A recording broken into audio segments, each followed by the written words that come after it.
Regresamos a Argumentos, seguimos conversando con el coordinador de SECODAT, Carlos Trapani. Hemos hablado del acoso escolar y también es importante señalar los perfiles. Está la víctima y el victimario. En el caso de la persona que comete esta agresión, ¿cómo tratarlo? Tanto si es el padre y representante como el profesor en el entorno educativo que nota que hay un niño que se está excediendo, que está cometiendo actos violentos. Evidentemente ya hay algún problema en casa o hay algún problema de índole del niño, ¿no?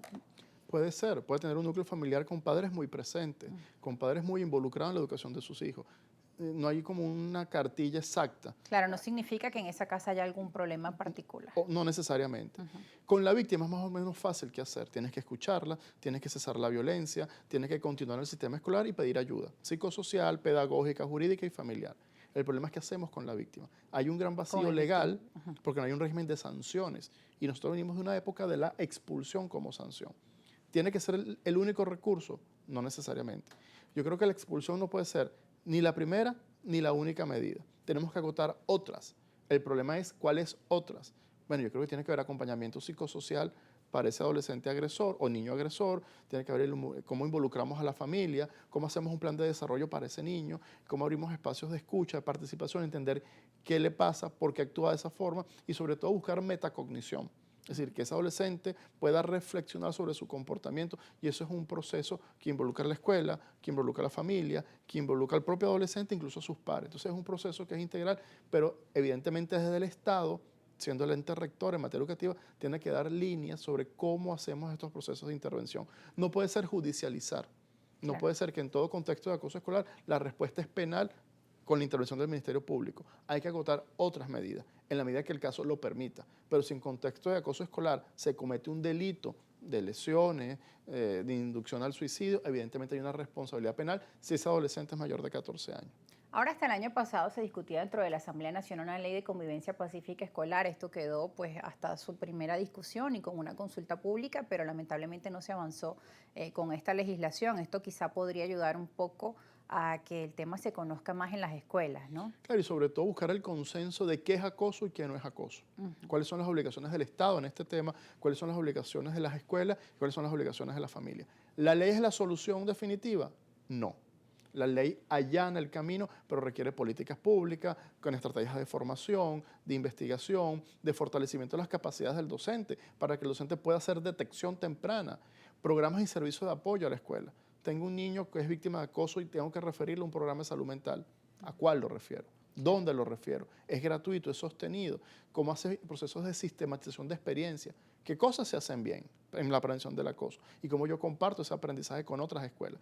La realidad escolar no es homogénea. Hay escuelas grandes, escuelas pequeñas, escuelas en zonas urbanas, escuelas en zonas rurales, escuelas que tienen orientadores y psicólogos, escuelas que ni eso tienen. Entonces, en esa variedad... Que antes siempre estaba presente esa figura del orientador y del psicólogo. En el segmento anterior hacíamos una radiografía del sistema educativo y hay muchas cosas que ya no están presentes en todas las escuelas a nivel nacional, e incluso la falta de docentes, eso también está presente dentro del colegio, o la visión que hoy tienen los profesores, que lamentablemente tienen que hacer otras actividades y que no están completamente en su horario escolar. O faltan docentes. Bueno, ¿qué pasa en una situación como esta, en la que no están el psicólogo, el orientador dentro de los colegios? Bueno, eso se tiene que revertir. Cuando hay interés público y un tema nos interesa y nos moviliza, hacemos todo lo posible para poder transformar esa realidad que afecta a los ciudadanos. Bueno, la escuela, el acoso escolar tiene que ser una prioridad de Estado porque es un problema de salud pública.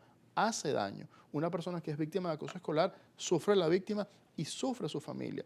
E hipotecamos el capital social del país porque se interfiere con los procesos de aprendizaje. El niño no quiere volver a la escuela, no quiere estudiar, le pierde sentido a la educación. Entonces, ve todas las implicaciones que tiene el contexto del acoso escolar. Entonces, es un tema que hay que tomárselo con seriedad y sobre todo que el acoso sea un tema que nos permita generar consenso y construir comunidades entre las autoridades, los gremios docentes, las instituciones educativas, los gremios, las federaciones, las escuelas de educación tienen mucho que decir en esto. Entonces, yo creo que es una oportunidad que tenemos en el país de reconocer que tenemos un problema y cómo lo abordamos entre todos. Creo que ese es el reto. Hay padres y representantes que sienten que los casos cuando los reportan en el colegio son minimizados, no son hablados en clase o no llevan el abordaje que requieren.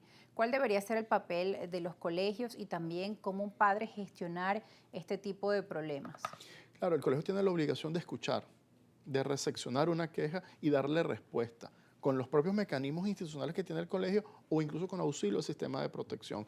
Lo que no puede hacer un colegio es minimizar una denuncia, insinuar que la familia no denuncie, culpabilizar a la víctima o extralimitarse en sus funciones, porque también vemos el otro lado. O silenciar el tema O también. vemos el otro lado, la escuela quiere actuar como un ente público e investigador sancionador. Entonces, bueno, ¿cuál es el equilibrio? Eso requiere formación y sobre todo protocolos. Claro. Porque una escuela tiene un incendio, la escuela más o menos sabe qué hacer.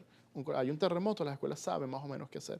Un contexto de acoso, ¿cuál es el protocolo? ¿Cuál es el ABC? ¿Quién interviene? ¿Cuándo interviene? ¿Cómo se involucra la familia? ¿Cuándo notificamos a las autoridades? Eso requiere una estrategia que las escuelas tienen que definir de acuerdo a sus propias realidades. Ahora hay otra situación. El muchacho sufre de acoso escolar, pero no lo dice en casa a su familia porque no quiere preocupar a su madre, padre o representante y quizá en el colegio pues no lo notaron porque fue en el recreo.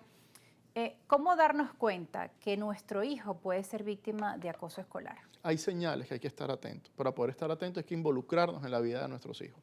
Algo que cambia del común comportamiento. Por ejemplo, si el niño llega con sus pertenencias rotas, sin cuadernos, si no quiere ir a clase, si tiene llanto abrupto sin una causa aparente, o tiene una conducta pérdida del sueño, o ansiedad, se come las uñas. Entonces, cualquier comportamiento que sale de lo normal es una señal de alarma, que puede ser víctima de acoso o de cualquier otra forma de violencia. Es poderlos escuchar y sobre todo generar confianza para que puedan reportar cualquier problema que los afecte. Y digamos, ¿hay algún perfil sobre la persona que comete este abuso o violencia que puedan reconocer quizá los padres en casa o el profesor?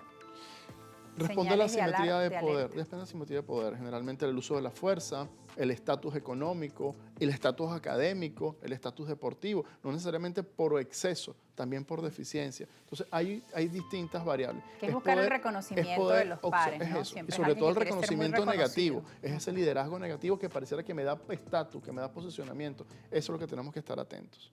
Bueno, muchas gracias por acompañarnos en esta edición de Argumentos. Gracias a todos ustedes por estar en sintonía de este espacio. También a través de nuestras cuentas en redes sociales estamos etiquetando a @secodac para que lo sigan y también al abogado Carlos Trapani, especialista en estos temas. Si ustedes tienen algún reporte, también pueden acudir a esta organización donde tratan todo el tipo de temas relacionados a la protección de la niñez y de los adolescentes. Gracias por estar con nosotros. Recuerden que pueden ver este programa a las 11 de la noche por Globovisión.